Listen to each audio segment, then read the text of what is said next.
Feeling overwhelmed with probate, trust, or managing an inherited property? Maybe you're helping an elderly parent or loved one transition to assisted living and you don't know where to start. Don't worry, you're not alone. We're here to guide you through every step of the process. If you recently lost a loved one and are now faced with navigating probate in Orange County, California, you might feel overwhelmed and uncertain about where to start. You're not alone, and today I'm here to simplify the process step by step. In this video, I'll walk you through exactly how to open probate, explain what probate means to you and your family, and offer tips to make this challenging time easier to manage. Has a spouse or other loved one been left behind, unable to care for themselves? 25 years of being in senior care and a director of assisted living communities, we're committed to being by your side even after the move. Acting as a concierge, we help your loved one acclimate to the new environment, providing weekly visits and daily phone calls, if they have a phone, during the first month to ensure they feel safe, supported, and never alone. Please subscribe to our channel, Senior Home Transitions and Estate Solutions, for more information regarding probate, trust, inherited property, and assisted living placement. First, let's clarify. What exactly is probate? Probate is the official legal process of settling a person's estate after they passed away. This means verifying the will, if there is one, identifying and appraising property, paying outside debts and taxes, and distributing what's left to heirs or beneficiaries. In Orange County, probate cases are managed through its Superior Court, located in Santa Ana, specifically at the Central Justice Center. You might wonder, do I even need probate? California generally requires probate if the estate is valued over $184,000 and $500,000 as of 2023. Real estate owned solely by the deceased typically triggers probate. However, assets like joint accounts, trust, or retirement accounts with designated beneficiaries usually bypass this process. If you're unsure, consulting a probate attorney early can clarify your situation quickly and give you peace of mind.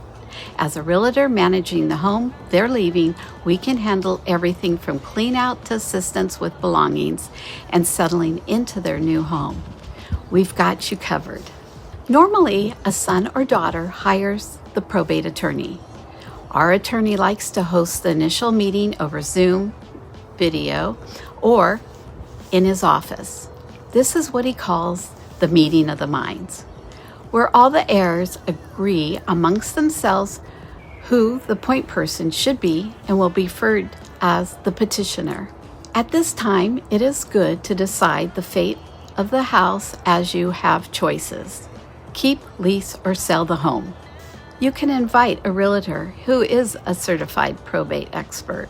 Why is that important to discuss the house? The cost of one of your most valuable assets. Keep in mind two very important things if the house is vacant. 1, contact insurance for a non-occupied policy. 2, placing a no trespassing sign at each entrance. Your inheritance is diminishing daily with the cost of taxes, insurance, HOA, utilities, and possibility of repairs needed over time. Clean out to closing, we can help schedule your solution providers and collect bids. We can also assist you by providing facts to help deciding whether to keep, lease, or sell the house. Supporting you in decision-making in both real estate and contents with honesty and integrity at a level unmatched by any other realtor. We have solutions for family members that want to buy the home. Provide an estimate of the value of the home and pre-approval for financing. So a family member buying the house is something we can definitely help you with. Let's talk a little bit more about what is more commonly done. In fact, selling the house. Although everybody's needs vary a bit, in general, a very common used service is simply cleaning out the house. We refer companies that sell some items for you and others that donate, saving you a lot of time. We also have cleaning crews to inexpensively clean the house, and after it's cleared, minor repairs can be taken care of. To start probate, first gather important documents including original death certificates, the original will if available, a complete list of the deceased's assets and debts, names and addresses of all heirs and beneficiaries. Bring these documents with you when interviewing an attorney. Having those documents up front will streamline your probate process significantly. Do you need a lawyer? It's strongly recommended, especially if there are disputes, multiple heirs, or valuable assets involved. If you attempt to do it yourself, these would be your next steps. You'll file what's known as a petition for probate, Form DE-111, with Orange County Superior Court. This document officially requests the court to open probate proceedings and appoint a personal representative. This could be an executor named in the will or an administrator if no will exists. Alongside this petition, you'll need to submit Duties and Liabilities of Personal Representative, Form DE-147, Confidential Supplement, Form DE-147S, Notice of Petition to the Administrative Estate, DE-121. Expect a filing fee, currently around $465 in Orange County. Always confirm current fees with the court directly, as they may change over time. Once you've filed your petition, notifying all heirs and potential creditors is mandatory. You must mail notices at least 15 days before the scheduled court date. Additionally, you'll publish a notice in a local newspaper like the Orange County Register for 3 consecutive weeks. This public announcement gives creditors and potential claimants notice to step forward if necessary. The court typically schedules your hearing within 5 to 7 weeks after filing.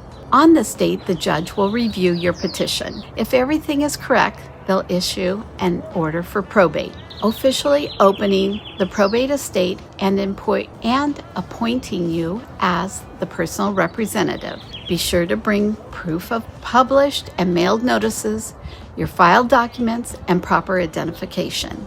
Once your appointment is confirmed, you'll receive letters testamentary or letters of administration from the probate clerk. These letters officially empower you to act on behalf of the state, accessing bank accounts, paying debts, selling property, and managing the state's assets. Obtain multiple certified copies, as they'll be needed frequently throughout probate. Sometimes the court requires a probate bond, essentially an insurance policy protecting the state against potential mismanagement. However, this requirement might be waived explicitly stated in the will, or if all heirs agree to waive it. Now, let's fast forward to about 5 weeks after filing.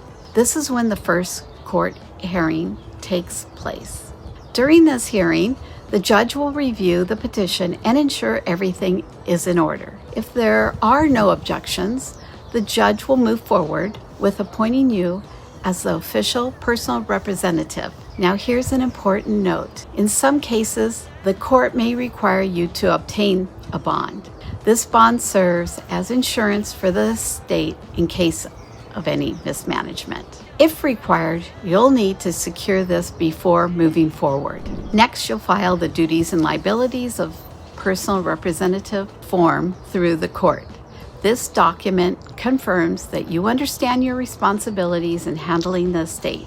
Around 60 days after filing the probate petition, the judge will sign the order for probate, which officially appoints you as the PR.